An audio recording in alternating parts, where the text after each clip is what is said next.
विधि विवरण ग्रंथ अध्याय 9 की व्याख्या। उसके बाद अध्याय 9 का वाचन करेंगे। विधि विवरण ग्रंथ अध्याय 9 में मूसा इस्राएलियों को उनकी विद्रोही प्रकृति और ईश्वर की दया के विषय में सिखाते हैं। यह अध्याय ईश्वर की अनंत दया और प्रेम का साक्षात्कार कराता है, जो उन्होंने इस्राएलियों को उनके बार बार विद्रोह करने के बावजूद प्रदान किया। मूसा इस्राएलियों को उनके पापों की याद दिलाते हैं, जैसे सोने के बछड़े की पूजा, और उन्हें ईश्वर की क्षमा और करुणा की महिमा को पहचानने के लिए प्रेरित करते हैं। इस अध्याय में मुख्य बिंदु है: 1. इस्राएलियों की विद्रोही प्रकृति। इस्राएलियों ने बार बार ईश्वर के प्रति विद्रोह किया, उनके आदेशों का उल्लंघन किया और मूर्ति पूजा में लिप्त हुए। 2. ईश्वर की दया। ईश्वर की दया। इसके बावजूद ईश्वर ने अपनी दया से उन्हें नष्ट नहीं किया, बल्कि उन्हें बार बार क्षमा किया। 3. मूसा का मध्यस्थत्व। मूसा ने इस्राएलियों के लिए ईश्वर से प्रार्थना की और उनकी ओर से क्षमा मांगी। 4. ईश्वर की प्रतिज्ञा। ईश्वर ने इस्राएलियों को उनकी कमजोरियों के बावजूद अपनी प्रतिज्ञा के अनुसार आशीषित किया। आज के समय में आवेदन। 1. यह अध्याय हमें सिखाता है कि जब हम ईश्वर की आज्ञाओं का उल्लंघन करते हैं, तब भी उनका प्रेम और दया हमारे साथ बनी रहती है। 2. हमें यह समझना चाहिए कि हम अपनी क्षमताओं के कारण नहीं, बल्कि ईश्वर की दया और अनुग्रह के कारण आशीषित होते हैं। 3. ईश्वर हमें हमारे विद्रोही स्वभाव से लौटने और उनके प्रति समर्पित होने के लिए बुलाते हैं। 4. हमें यह भी याद रखना चाहिए कि जब हम दूसरों के लिए प्रार्थना करते हैं, तो ईश्वर उन्हें भी अपनी दया में शामिल करते हैं। इस व्याख्या को इस वीडियो के डिस्क्रिप्शन से कॉपी कर सकते हैं। आइए हम इन बातों को ध्यान में रखते हुए विधि विवरण ग्रंथ अध्याय 9 का वाचन करेंगे। विधि विवरण ग्रंथ अध्याय 9। इज़राइल, सुनो, आज तुम उन लोगों के देश पर अधिकार करने के लिए यर्दन पार करने वाले हो, जो तुमसे बड़े और शक्तिशाली हैं, और जिनके नगर गगनचुंबी परकोटों से घिरे हुए हैं। वहां बड़े और ऊंचे कद वाले अनाकियों की जाति रहती है। उनके विषय में तुम स्वयं जानते हो, और तुमने ये कहावत भी सुनी है, अनाकियों का सामना कौन कर सकता है। आज तुम्हें यह मालूम होना चाहिए कि प्रभु तुम्हारा ईश्वर भस्म करने वाली अग्नि की तरह तुम्हारे आगे आगे उस पार चलेगा। वो उनका नाश करेगा और उन्हें तुम्हारे अधीन कर देगा, जिससे तुम उनको भगा दोगे और थोड़े ही समय में उनका विनाश करोगे, जैसा कि प्रभु ने तुम्हें वचन दिया है। अब यदि प्रभु तुम्हारा ईश्वर उन्हें तुम्हारे सामने से भगा देगा, तो ये नहीं सोचो कि तुम्हारे धर्माचरण के कारण ही प्रभु तुम्हें इस देश पर अधिकार कराने के लिए यहां लाया है। नहीं, उन लोगों के दुराचरण के कारण प्रभु उन्हें तुम्हारे सामने से भगा रहा है।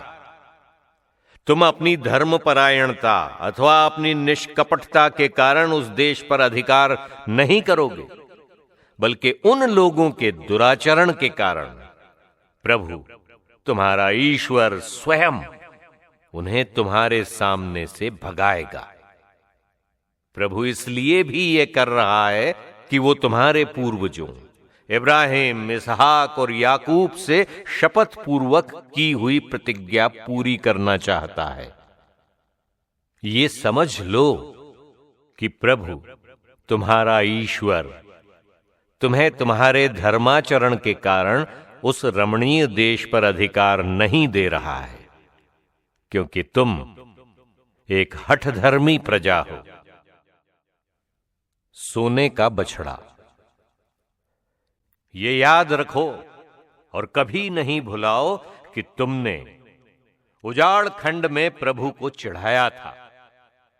जिस दिन तुम मिस्र से निकले, उसी दिन से आज यहां आने तक तुम हमेशा प्रभु के विरुद्ध विद्रोह करते आ रहे हो। होरेब पर्वत पर तुमने प्रभु के कोप को प्रज्वलित किया था, और प्रभु तुम पर इतना कुपित हुआ था कि वो तुम्हारा विनाश कर डालने वाला था। मैं पत्थर की पाटियां, प्रभु द्वारा तुम्हारे लिए निर्धारित विधान की पाटियां प्राप्त करने के लिए पर्वत पर चढ़ गया था। 40 दिन और 40 रात तक मैं बिना अन्न पानी ग्रहण किए वहां पर्वत पर रहा। उस समय प्रभु ने मुझे 2 पाटियां दी, जिन पर उसने अपने हाथ से वे सब आज्ञाएं अंकित की थीं, जिन्हें प्रभु ने तुम्हारे समुदाय को अग्नि में से पर्वत पर सुनाया था। 40 दिन और 40 रात बीत जाने पर प्रभु ने मुझे पत्थर की वे 2 पाटियां, विधान की पाटियां दे दी। प्रभु ने मुझसे कहा, यहां से जल्दी नीचे जाओ, क्योंकि तुम्हारे उन लोगों ने कुकर्म किया है, जिन्हें तुम मिस्र से निकाल लाए। वे मेरे बताए पथ से जल्द ही भ्रष्ट हो गए हैं। उन्होंने अपने लिए एक प्रतिमा गढ़ी है। प्रभु ने मुझसे यह भी कहा, मैंने इन लोगों को देखा है, ये निश्चय ही एक हठधर्मी प्रजा है। मुझे इनका नाश करने दो, मुझे मत रोको। मैं इनका नाश करूंगा और पृथ्वी पर से इनका नाम मिटा दूंगा। मैं तुम्हारे द्वारा एक ऐसा राष्ट्र उत्पन्न करूंगा जो इनसे शक्तिशाली और संख्या में बड़ा होगा। इस पर मैं मुड़कर अपने हाथों में विधान की वे 2 पाटियां लिए पर्वत से नीचे उतरा। अब तक पर्वत अग्नि से प्रज्वलित हो रहा था। तब मैंने अपनी आंखों से देखा कि तुम लोगों ने धातु से बछड़े की मूर्ति बनाकर प्रभु के विरुद्ध पाप किया था। तुम जल्द ही प्रभु के बताए मार्ग से भ्रष्ट हो गए थे। ये देख, मैंने उन दोनों पार्टियों को अपने हाथों से पटक दिया था और तुम्हारे देखते ही उनके टुकड़े टुकड़े कर डाले थे। फिर मैं पहले की तरह 40 दिन और 40 रात बिना अन्न जल ग्रहण किए प्रभु के विरुद्ध तुम्हारे पापों के कारण पड़ा रहा, क्योंकि तुमने वही किया जो प्रभु की दृष्टि में बुरा है और उसका क्रोध भड़काया। मुझे डर था कि कहीं प्रभु अपने क्रोध के आवेश में तुम्हारा सर्वनाश न कर दे। परंतु इस बार भी प्रभु ने मेरी प्रार्थना सुनी। प्रभु हारून पर इतना कुपित हुआ था कि वो उसका भी नाश करने वाला था। उस बार मैंने हारून के लिए भी प्रार्थना की थी।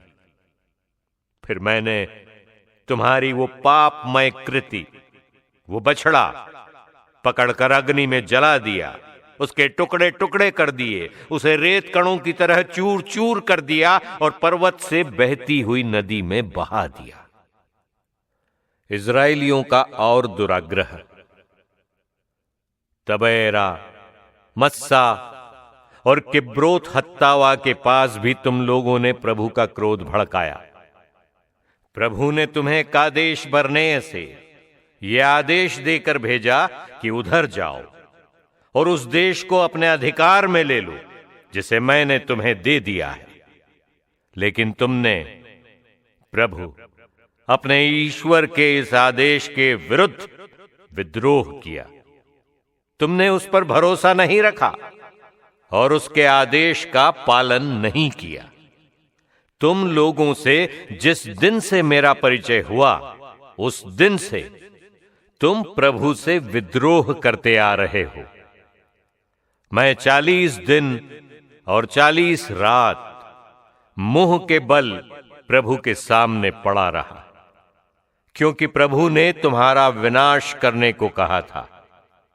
उस समय मैंने प्रभु से ये प्रार्थना की, प्रभु ईश्वर, तू अपनी निजी प्रजा का विनाश नहीं कर, जिसका तूने अपने सामर्थ्य द्वारा उद्धार किया और जिसे तू अपने बाहुबल से मिस्र से निकाल लाया। तू इब्राहिम, इसहाक और याकूब को, अपने सेवकों को स्मरण कर। इस प्रजा की हठधर्मिता, इसके अपराधों और पापों पर ध्यान न दे।